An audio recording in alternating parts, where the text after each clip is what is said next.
Bismillahirrahmanirrahim.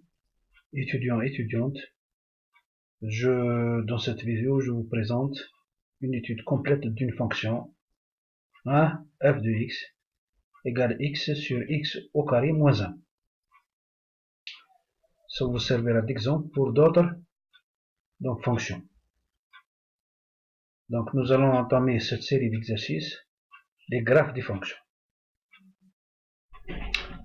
Alors on commence donc l'étude de la fonction x sur x de 1, le domaine de définition.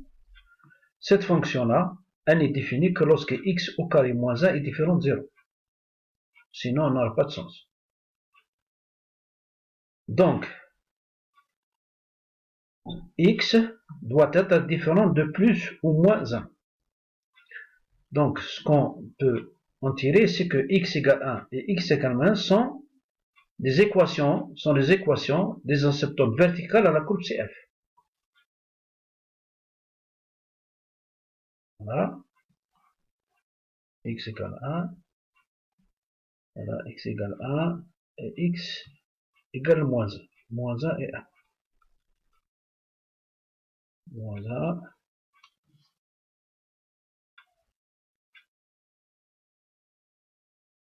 Moins 1 et 1.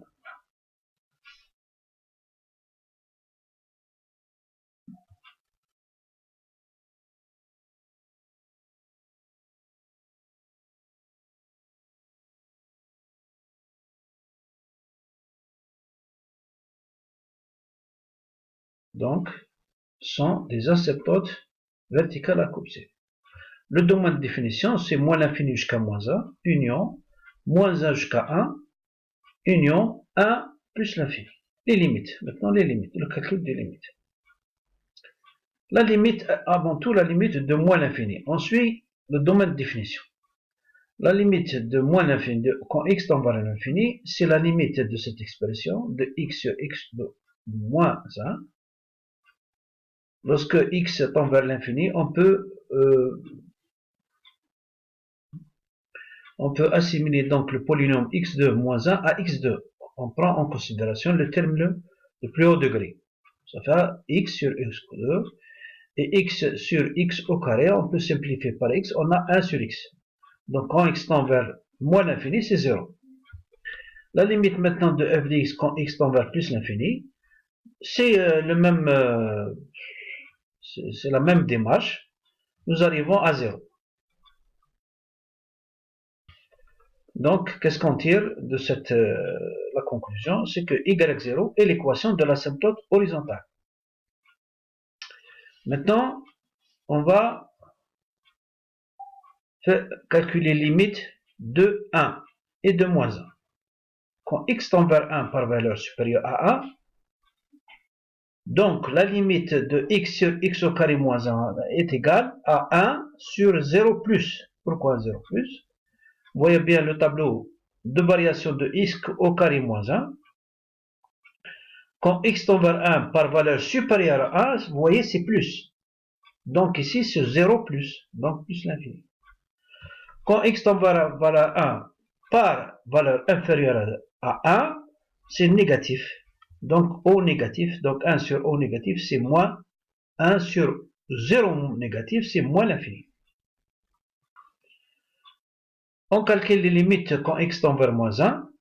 Par valeur supérieure à moins 1, c'est négatif, c'est 0 négatif, et x égale moins 1. Donc moins par moins c'est plus, donc c'est plus l'infini. Quand x tend vers moins 1 par valeur inférieure à moins 1, 0 c'est 0 plus, et ici x c'est moins 1. Donc, moins par plus c'est moins, donc moins l'infini. La dérivée. La dérivée c'est la forme, la dérivée c'est toujours la forme, c'est u sur v égale v u' moins u v' sur v2. C'est ce qu'on a appliqué. On est arrivé à cette conclusion. Qu'est-ce qu'on considère? On considère que le dénominateur on considère pas, on constate que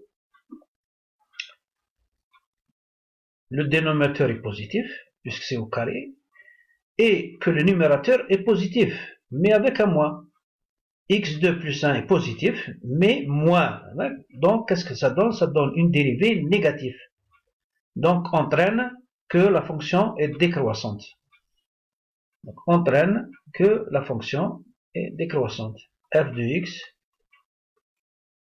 est décroissante.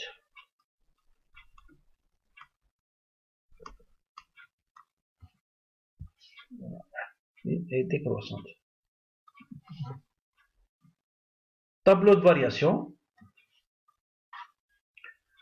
X variant de moins l'infini, donc jusqu'à plus l'infini. Les valeurs critiques, c'est moins 1 et 1 et 0. Hein, et 0. Hein. Alors, f2, la dérivée de f de x est négative partout. Donc, on constate qu'il y a une décroissance partout, dans tous les éléments du domaine de définition.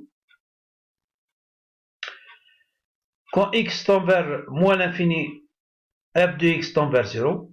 On va calculer, vous voyez les limites avant ce tableau. Quand x tend vers moins 1, pour les valeurs inférieures à moins 1, c'est moins l'infini. Et on reprend uniquement ce qu'on a trouvé comme limite avant. Et on le reprend sur le tableau. Donc, si on regarde, si on prend le tableau tel qu'il est, et on regarde le graphe,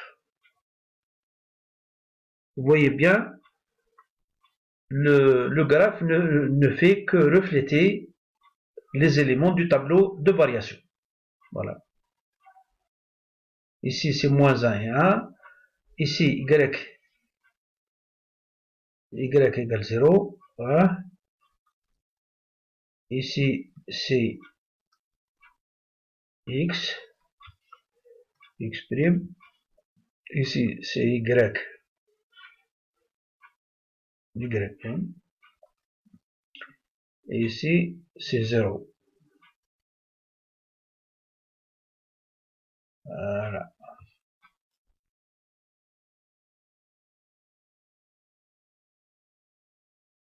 Voilà. Je vous souhaite bonne chance et je vous recommande de refaire vous-même cette étude complète de la fonction sans regarder la vidéo.